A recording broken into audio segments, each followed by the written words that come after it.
Pekerja diduga akan mendapatkan kembali bantuan subsidi upah atau BSU untuk semester kedua tahun 2025. Kepastian pencairan BSU untuk pekerja itu diumumkan oleh Menteri Koordinator Bidang Perekonomian Erlangga Hartarto pada Kamis 4 September. Program ini menjadi salah satu stimulus ekonomi yang ditujukan untuk menjaga daya beli masyarakat. BSU merupakan bagian dari sejumlah langkah perlindungan yang diteruskan pemerintah. Penerima BSU di semester kedua tahun 2025 ini juga diperluas oleh pemerintah, di mana sebelumnya penerima BSU hanya pekerja yang berpenghasilan di bawah 3,5 juta rupiah. Namun kali ini BSU akan diberikan kepada pekerja berpenghasilan di bawah 10 juta rupiah. Selain subsidi gaji, ada juga stimulus berupa pembebasan pajak penghasilan atau PPh untuk pekerja sektor tertentu. Hal ini disampaikan Menko Bidang Perekonomian Erlangga Hartarto usai mengikuti rapat terbatas yang dipimpin Presiden Prabowo Subianto yang membahas perkembangan perekonomian nasional terkini serta langkah pemerintah dalam menjaga stabilitas dan memperkuat program perlindungan masyarakat. Menurut Erlangga, Presiden Prabowo juga menekankan pentingnya memperkuat stimulus ekonomi pada semester 2 tahun ini. Sejumlah program yang telah berjalan akan terus diperluas, antara lain subsidi gaji bagi pekerja berpenghasilan di bawah 10 juta rupiah, program padat karya, pembebasan PPh untuk sektor tertentu yang telah dinikmati oleh 1,7 juta pekerja, serta dukungan perumahan.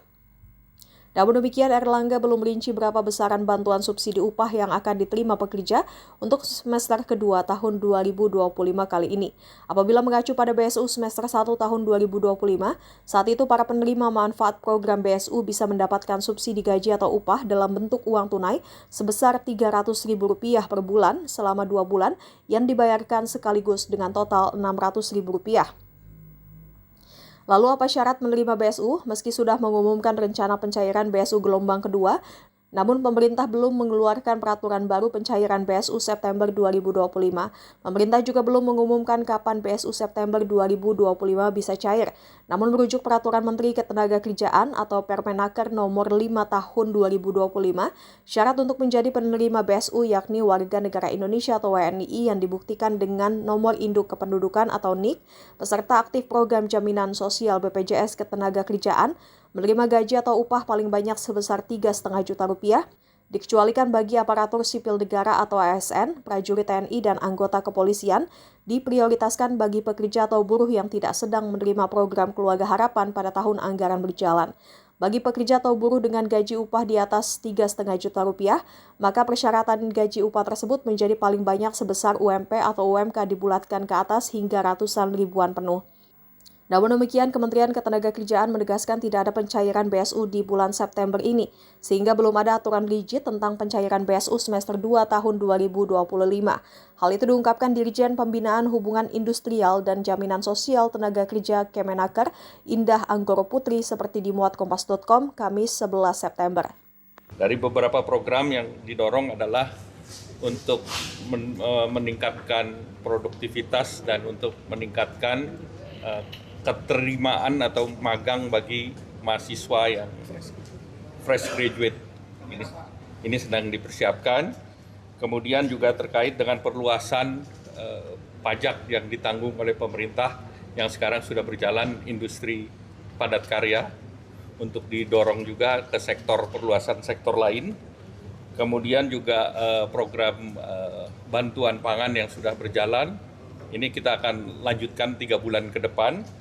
Kemudian juga fasilitas yang selama ini diberikan kepada pekerja, jaminan kecelakaan kerja dan jaminan kehilangan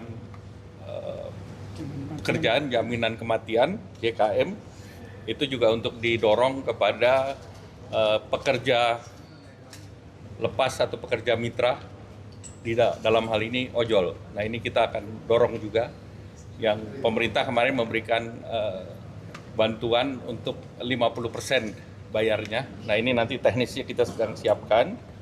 Kemudian juga fasilitasi daripada BPJS Naker untuk fasilitas perumahan, renovasi dan kepemilikan rumah.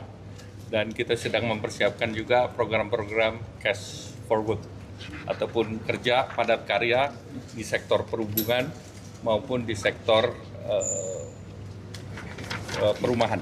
Nilainya berapa Pak untuk economic policy? Itu sudah ada. Nanti kita sedang siapkan. Kita akan rapatkan hari Senin dan total nilainya akan kita fikskan. Sudah ada semua, tapi nanti kita Lulusan PPADT. Horeca.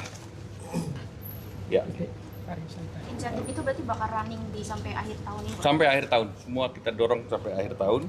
Kemudian ada beberapa program lain, termasuk di dalamnya implementasi dari PP 28. Karena PP 28 kan debirokratisasi, deregulasi, itu akan mulai efektif Oktober 5 dengan fiktif positif OSS.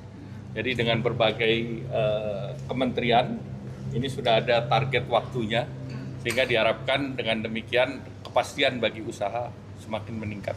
Total Demikian. programnya berapa, Pak? Kalau Apanya? Total programnya di sekitar Total programnya ada 8+4. Itu 8+4. Jangan lupa subscribe ya.